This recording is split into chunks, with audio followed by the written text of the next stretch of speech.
Today's conversation is about creative labor, and more specifically, the body as profession. Because for many artists, especially dancers, the body is not just an instrument, it is the work itself.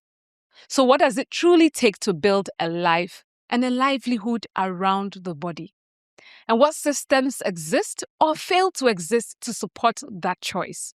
Joining me today is Mr. Yemi, whose work, discipline, and journey offer a powerful lens into the lived realities of dance as both art and profession.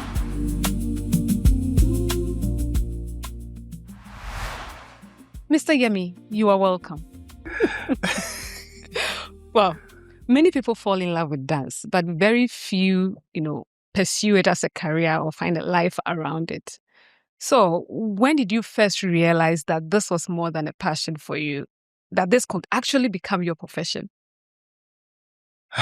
I would say it didn't just happen in the moment. It was gradual.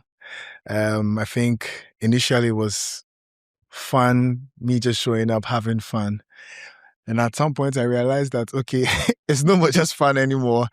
There are classes lined up, performances have been scheduled, and I'm like, okay, this is no more just fun. It's actual work. And it became demanding. It came with responsibility. People were depending on me to show up. I think it was at that moment I realized that, okay, this is no more just dance as passion, but there was purpose to it. And that was when I realized that it is more than just dancing. It is actual work, or I could build something out of it. Wow. Yeah. But in building on this, what have you had to give up, to choose this career path? What have I had to give up? A few things, but I think one of the major ones was my my certificate, my IT certificate. I went to school. I studied information technology.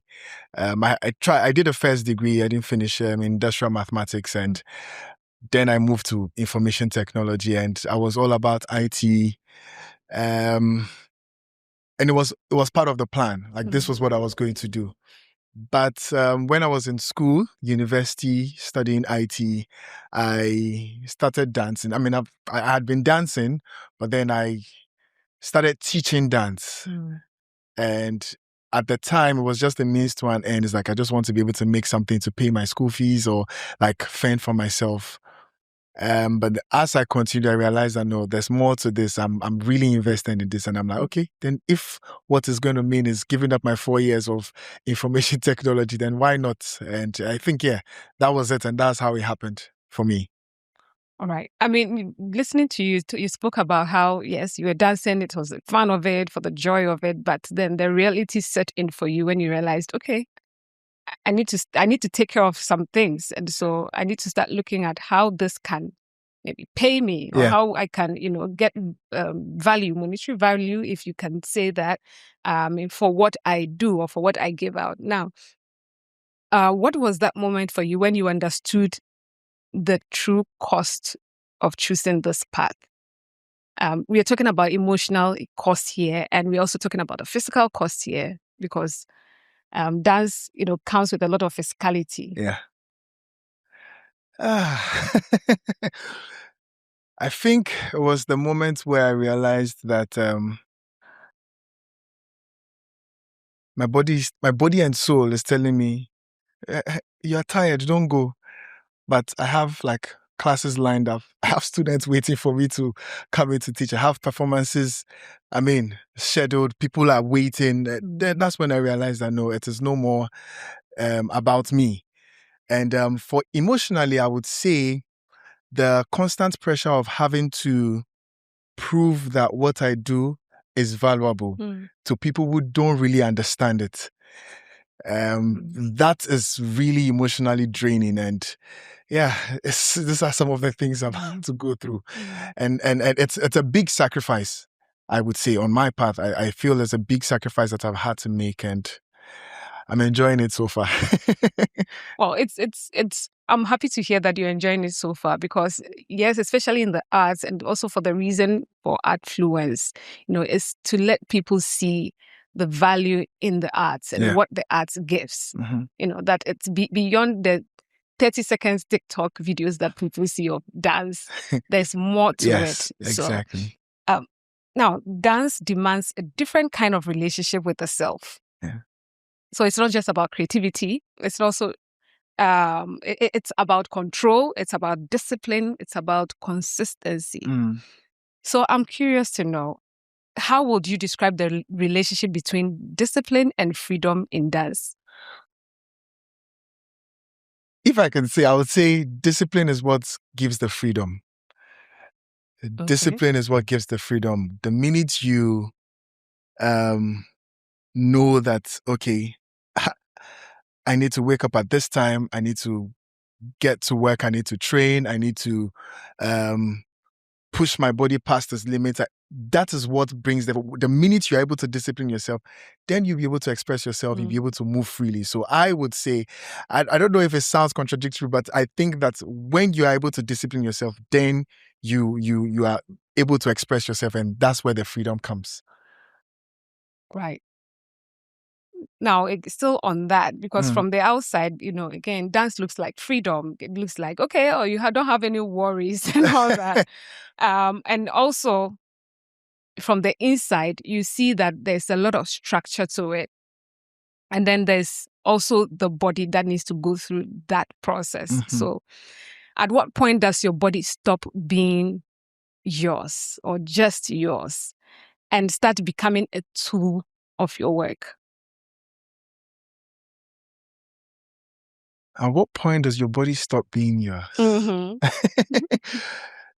I would say the moment you realize that this is what I want to do. Dance in itself, for you to be able to dance, for you to be able to teach, for you to be able to express yourself, it's your body. Like, your body is what you use to do it. Now, what does this tell you? It means that you have to take care of it. You have to protect it. You have to train it. You have to, at times, push it past its limits. At times, you have to tell it, relax, not too much. I think when you start seeing those signs, then you realize that, okay, it is no more just about me. The reason why God has given me this body is to impact, to express, to help someone out there. So at that moment, then you know that it's not more just about myself. Maybe before you get up, you eat anything, you do anything, you don't stretch, you don't train. But now you see it's your career. It's no more just, oh, I'm waking up. Then you know that, no, yes, it's now an asset. So you have to take care of it. You have to protect it. You have to even insure it. Insure it, yes. Even insure it, exactly. The way we insure our cars. Yes, exactly. So I think, that's the moment you realize that it's no more just about me. This is my tool. This is what I have. This is what I need to do my work. I would give an example. There was a time where, in my career, I started dancing. I used to want to explore and do just anything. Like, when it comes to dance, once I'm on stage, I call it go with the flow. It's like there's adrenaline, there's a lot of people watching, but I just want to jump. And at some point, I got injured. Then I told myself that, you are being excuse me to use the word, you're being a fool if you don't take care of your own body, because this thing you did was not planned. You did not prepare for it. Ideally, you would have trained, you would have rehearsed, you would have practiced for that moment, but you did not, and you wanted to go with the flow. And that cost me 2 years. Yes, I felt the pain even till now. At times, the pain still lingers. But as time went on, I realized that no, it's no more just fun and games. I need to take care of myself. I need to take care of my body. My body is my asset. My body is the tool I need to work. And that was when the shift happened for me. Yes. Yeah. Now, talking about that, let's also dive deeper into sustainability. All right. And this is something that a lot of people, maybe we don't always talk about, because again, the body is the tool, it's the asset which you need to do your work. And also you mentioned adrenaline, you know, there's the passion that continues to drive artists and dancers especially. But that is one thing. Yeah. And also you spoke about accidents. We are talking about livelihood also, you know, as another aspect. Mhm. You know, you need the body to do the work so that it can bring in money. So can a dancer in Africa today realistically build a stable life purely from dance? I will say yes, Okay. but at the moment, it's pretty tasking, difficult at the moment. If I'll use myself as an example, I would say if you're going to build a career around this, if you want to sustain yourself, then you have to be looking at you have to diversify. You have to look at different streams of income through dancing. You cannot just be there and be just a performer. I'm waiting for only performances. If there's no concert, it means that there's no money for you. So you need to look at all the other aspects of dance. So you might have to dive into teaching. You might have to dive into maybe doing workshops. You might have to dive into also like performing. Do you understand? Create the different streams or sources of income under dance to be able to sustain yourself. At least for now, till hopefully in the nearest future where dance gets to that point where like it is well recognized, the perception has changed. Like the world's perception of dance changes, and they understand that it is not just fun and games. But until then, I think you have to look for the different streams or diversify a bit so that you can sustain yourself. So yeah, it's possible. It is possible. All right. Now let's come to you as a dancer, Yeah. teacher, choreographer, because you mentioned all these, you know, different things that you do. You're not just a performer, but you're a teacher, you're a choreographer. So you're not just creating work, right? You are shaping people. And what responsibility do you carry in the kind of dancers you are producing? And what kind of industry are you preparing for them? You know, or are you preparing, sorry, are you preparing them for? Okay. Yes. Are you preparing them for? Because again, we spoke about what it is today, but Adfluence wants to know how about what we prepare for the next generation. Right. So if I got the first part, you said, what responsibility? yes, do you carry in the kind of dancers you are producing? And what kind of industry are you preparing them for? So. I say like very recently, after maybe should be 8 years of teaching dance, I sat back and I asked myself, what do you want to get out of your dancers? Like, why do you keep going to class? Why do you keep going every single time, even when you're tired, when you're not well? Why do you keep screaming on the top of your lungs? One more time, too. And I came to a conclusion that I just wanted to be a good teacher. Now, it may sound very simple. It's like, well, what do you mean by your yeah, but I want to be that that person where when a student or a dancer is asked who helped you or what brought you to this point, or who was that one person that shaped your dance career to this point, I want my name to be mentioned, not for the glory, but for the impact. So that responsibility is to be able to impact every single dancer that comes my way. And what industry am I creating them and preparing them for? The one where dancers are appreciated, the one where dancers understand their value, the one where dancers can stand up for themselves and speak in a society or a world where what you do is not understood.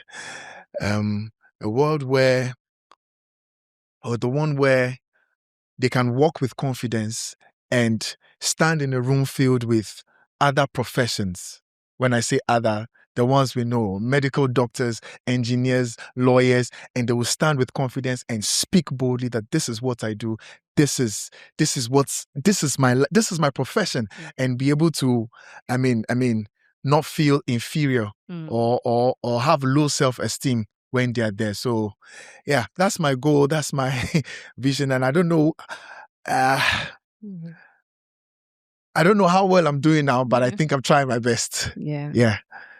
Right. Now, again, let's widen the lens a bit, because this is also beyond, an individual's struggling. This is a system. Right. This is about the system itself and about like the whole ecosystem, like creative ecosystem. So do you think the creative ecosystem truly understands the value of dance as labor? I mean, you've already mentioned, not fully at all. I mean, I think that a larger part of the ecosystem still sees dance as fun and games.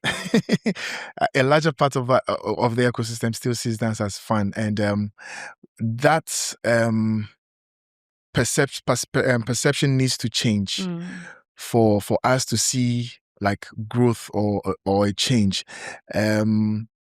because it is not just getting up, playing music and moving. I'll give you an example. Very recently, a client reached out to me saying, "Oh, I have this event. A couple of friends, workers of mine, they are leaving, and I wanted like an Africa theme welcome when they come in." This was the description I'm describing. And I, as a creative, when you start getting this, like immediately your mind starts racing. It's like you're trying to create the perfect picture for the client. So I want to be able to welcome them. I need a very nice dance to welcome them in. I'm like, okay, fine. And like during the course of the program, so there's going to be another performance in the middle. I want English but African. I'm like, okay, beautiful. And I started throwing in ideas. I can try this. Would you prefer like we having like physical drums to welcome them in? Then we'll do that. Like the traditional drums, then we'll do like a second performance. And she was like, oh, yes, I'm liking it. Can you send me song suggestions and all of that? I'm like, oh, okay. Then it came to, please send that invoice. I'm like, okay, sure. So I did all the calculations and sent the invoice. Then she sent a message back that, oh, this this is really, this is a lot. Then she said, I already contacted someone else who was willing to take like a lesser amount for more dancers. And this was where it shifted for me. And also, it's only logical because you're doing just 10 minutes of performance. So immediately she said that, I knew that, okay, well, in as much, this has been a long-standing problem in the dance industry or within the art industry. And we definitely do need to educate people, but it was not at that. I wasn't ready to start explaining the process at that instance. So I just told her, okay, you know what, it's fine. I think if this works with your budgets and you're okay with it, I think you should just go for it, and at least just so that you're okay. But then I realized that she didn't understand the labor, like what goes into preparing that 10 minutes, supposedly 10 minutes performance. It's going to be hours and days of rehearsal, because as much as possible, I'm not just coming to give you anything shabby.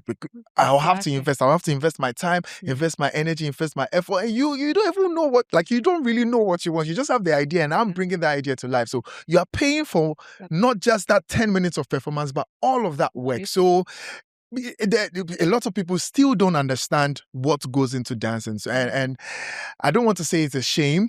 I just feel it's how how do I put it? It's how we've been brought up. It's a long-standing problem, if I could say, that needs to be changed. And I'm hoping that Artfluence will also be able to influence that change soon enough. Yeah. Okay. Since we are talking about change, and if you had the power to redesign the system from training to funding to exposure, what would you change first? Since we are on change, what would you change first? What would I change first? I would say funding. We need funding. Then we need a structure, because once there's funding, it means that definitely there'll be more training. Dancers will have more exposure, and we have a structure. Once we have a structure, then we have like a range when it comes to payments. Like dancers are paid their worth, and there's that understanding. When you're coming, you don't just come in with the mind that, okay, you're just coming to do something. Like just as I explained, I can give you anything. It's like that the structure gives that understanding. Yes, so the dancers are paid well. Then we'll have opportunities for dancers to have like a long standing career, like where like there's more like sustainability when it comes to their work. It's not like, oh, I'll work for like 1 month and it's like I'm out of job for a while. But once we have the funding will create the training, the exposure, and once there's structure, it will also help dancers. Yes. Talking about structure, I know there are some dance spaces that already have that, ongoing, have put in some structure to ensure that we see the value. Again, it's the value that brings in the funding and then also see that impact on society.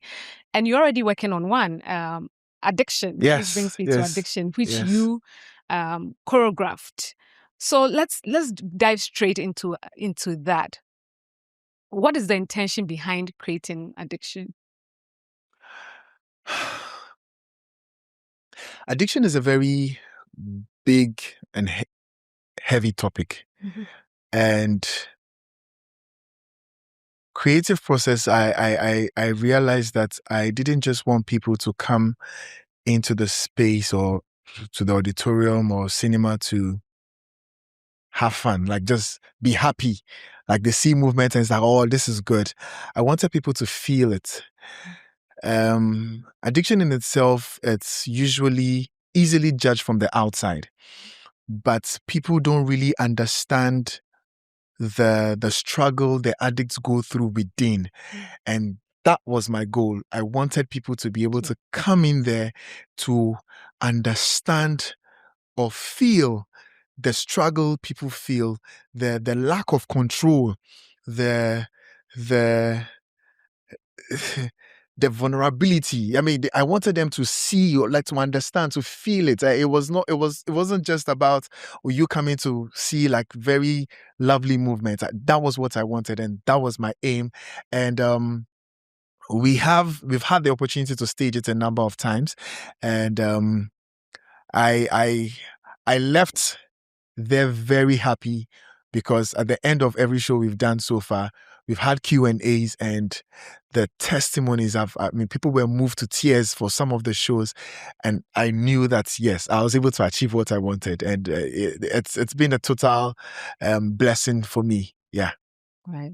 Thank you. And I know addiction is in a few days. Yes. So Addiction is happening. Yet once again, is running at the National Theatre on the 21st of May at the National Theatre. The tickets are out. I don't know if I can. There will be numbers on here. I mean, for you to purchase tickets, please, and please come and watch Addiction. I can assure you that your life will be changed. Your life will be transformed. You might be sitting there thinking that, oh, I am not addicted to anything.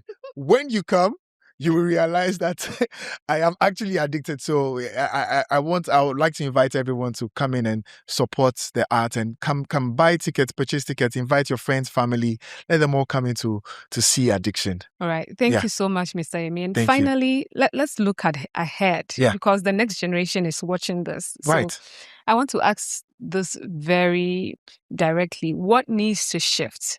So because we are talking about the dance industry here, what needs to shift urgently for the next generation of dancers to thrive? Not just survive, but to thrive. Yeah. I would say perception. How people perceive art, how people perceive dance. Like you mentioned earlier, we were talking about the ecosystem. Once we are able to change that narrative, change that perception about dance, I think that there will be a change. And the next generation will not just survive, but they will thrive. But until that happens, we just have to keep praying. So I think that once we're able to change that narrative, change that perception, educate people more, have the authorities, I would say, step in to try to understand what we do and pump in money, like funding. There will be a great change, and the next generation would enjoy. For the next generation watching, for the younger ones watching, Yes. I would, in fact, I want to tell you this, that you should see addiction, because it also, helps you, and also for policymakers Right. and, people who are looking to invest in the arts. Yeah. They need to see addiction. Absolutely. Because I feel, apart from the message, the art, the artistry, the aesthetics that comes with it, is something that goes beyond what we are used to. Yes, absolutely. Absolutely. I would say that. And when you come in, you will see how we've been able to transform something invincible, if I could say, because we can't really hold on to like an addiction. Like, what is it? Yes, there's drug addiction, but the force behind it, what attaches you to it so much that you cannot let go. We've been able to use the body and dance to depict, to show that. So I think it's something that everyone needs to come and watch, and I can't wait to see a field theater on the 21st of May. All right. Yeah. Thank you so much, Mr. Yemi. Thank you so much for having me. Thank you.